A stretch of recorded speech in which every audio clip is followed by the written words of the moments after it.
Alors, le lien entre le temps et la divination, eh bien, il faut bien comprendre que nous, en tant que modernes, héritiers donc de la pensée moderne et des Lumières en particulier, nous représentons le temps comme linéaire.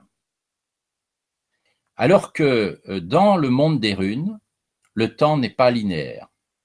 Il est, bon, on peut dire cyclique, mais il est encore, c'est-à-dire qu'il se boucle lui-même, un peu à l'image, comment dire, d'une pelote de fil. Une pelote de fil qui est enroulée un peu maladroitement, vous voyez, et le fil repasse plusieurs fois au même endroit, il se chevauche, etc. Ça, c'est ce que disent les runes ou c'est ce que dit la science astrophysique?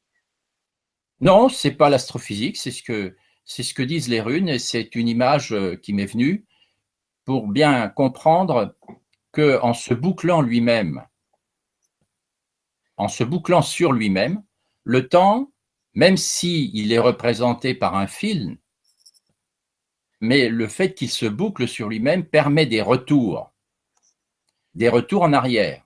Il permet de faire revivre des événements que l'on attribue au passé, mais qui sont toujours présents. Et c'est cela déjà la base de nombreux rituels.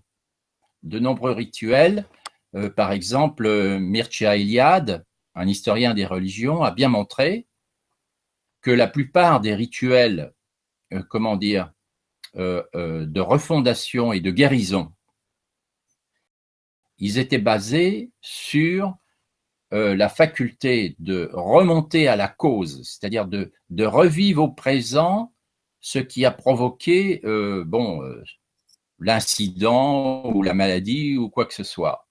Et ensuite, en le revivant avec force, mais d'une autre manière que la manière dont il avait été vécu originellement, eh bien, on aboutit à un renouveau, une guérison, une renaissance, etc.